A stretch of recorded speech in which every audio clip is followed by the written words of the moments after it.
I'm practicing well this week. Let's see if I am able to compete well then later. So just happy to be here.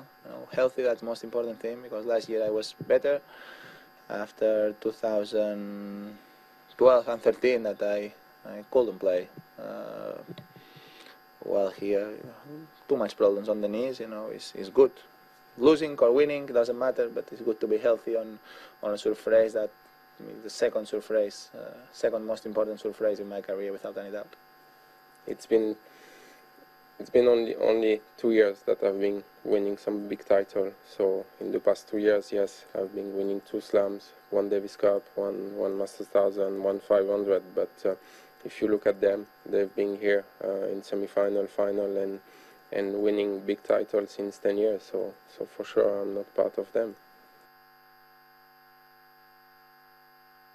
I'm not sure that actually last year's finals does anything to my performance this year. If it does something, it goes to show that last year I was playing well, but I wasn't playing great, and I made the finals. At the end, I did end up playing a great tournament. I played some really good tennis, but I didn't expect myself to right away make the finals. To be honest, I was still somewhat on the way back, but things went faster than I thought they would. Whereas this year, I feel like my game's better. I've gotten used to the racket. This is not my first time I'm at Wimbledon with Stefan Edberg. The work I've put in with Severin, my coach, also gearing up for Wimbledon this year. I could really aim for Wimbledon this year, whereas last year it was all about getting back.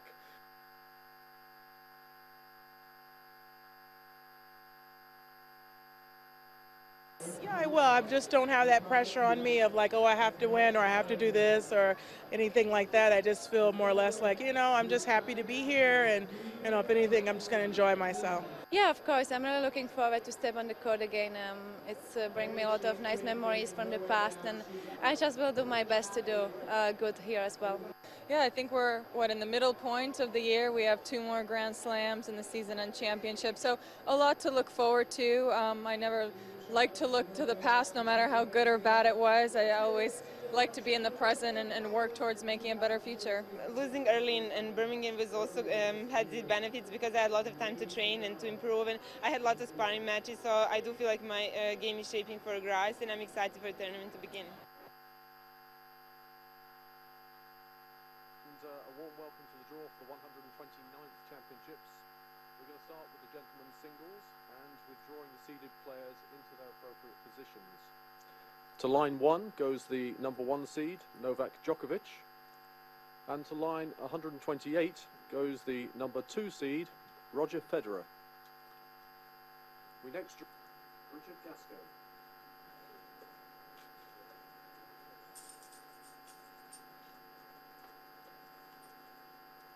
That completes the draw for the gentlemen's singles. The ladies' singles will follow in just a few minutes. Novak Djokovic will play number 80, Philip Kohlschreiber.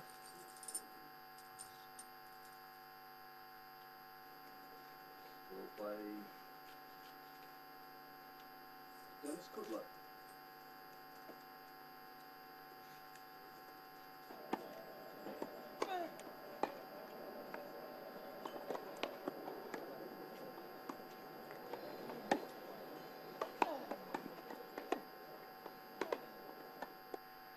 You're welcome back. It is the Channel Sport on Sunday. And yes, now we've talked a little bit of football, tennis, but we're talking basketball. Last week we started with Islanders. Today we are going to the Warriors. Remember, the Warriors are actually the NBA champions. That is the Golden State Warriors. But then we also have Dodan Barracks. And we have Dodan Barracks and we have Dodan Warriors. So today we're going Dodan Warriors. And you'll be surprised. I will ask the question and say, let me just introduce my guest. Babs Ogunade. You have to. Well, okay, that's Babs at the other end. And then, yeah, in the middle, sitting very close to me. Is it close? Let me see. That's Dan Gerem.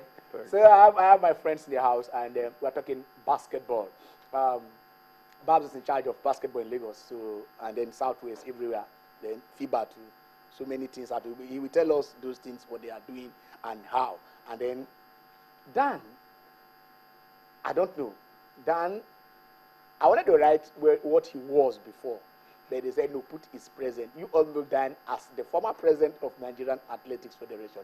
But right now, Dan is the chairman of the board of Dodan Warriors. So how is it translation? Is it skipping camp? Is it changing? So we hear all that. But let me start with Bab. Babs, the state of basketball in Lagos.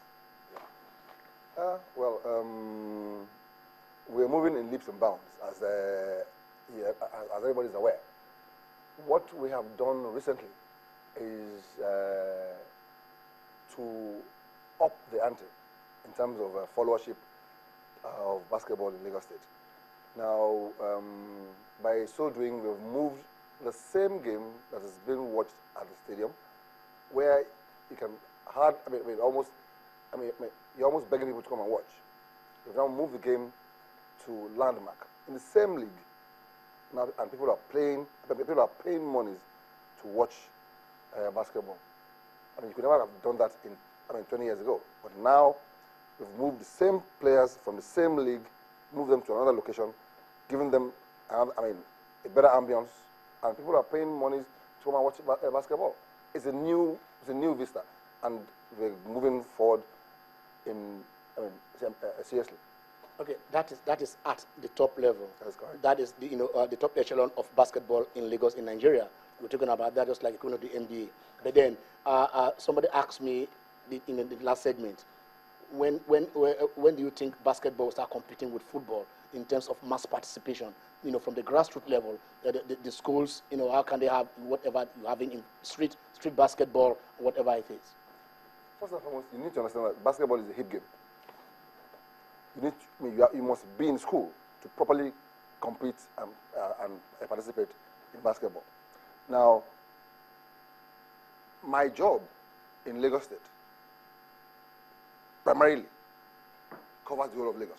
Now, we have 1,500 schools. Okay. What we've lost in the years past is a synergy between the Ministry of Education and Ministry of Sports. If you recall, we had the academicals in football, in basketball, in all sports over the years. But now there's been a disconnect between those two areas. But now we've moved sports, school sports, back to the Ministry of Sports. It was sojourning in the Ministry of Education at some point, but now it's moved back to the Ministry of Sports. So we have, a holistic view of basketball in Lagos State. And believe me, there are 1,000 schools with basketball courts. Who have basketball interests. Okay. First, you see, you need to first engender the interests. Okay. Now, what we have done is train the trainers in those schools in basketball. Yeah. Giving them equipment, giving them balls and stuff, and first get them to have an interest in the game before we move in for bigger things. Okay, before you start putting the facilities in. That's correct, yes. Okay, let me come to Dan. Dan has been waiting patiently. Have you abandoned athletics? No, I haven't abandoned athletics. I'm involved in athletics. I'm chairman of Okpekpe Race, for example, road race in Edo State. No, it's not. But really, I've been patron of Dodan Warriors for over 20 years. 20 years? Over 20 years. Okay. So I've been in the background, and the proprietor, Colonel Sam Amidu, retired, is a very good friend of mine, very good family friend. And the transition was difficult. But I couldn't say no to Sam when he came to chair the board, because he was promoted, or he got a bigger position on the African level. Zone 3, he's now the president, comprising about 8 countries, including Nigeria. So he needs time to concentrate and do a good job of that. And I think it's been fantastic. But let me touch a little bit on what Babs just talked about Lagos State. Lagos is dynamic, and Lagos sometimes comprises several African countries put together. It is interesting that they're doing fantastic things and trying to mix entertainment and business with basketball. Okay. Like he said, people now pay in the Landmark Arena to watch basketball. I recall Sam Amedu who is in Northern Warriors, told me he paid 10,000 naira to go and watch basketball in Landmark Arena.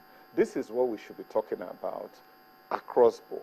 And then the disconnect over the years between Ministry of Youth and Ministry of Sports, I don't know where we had that disconnect. This should be fused together because the future lies in people going to school and playing sport.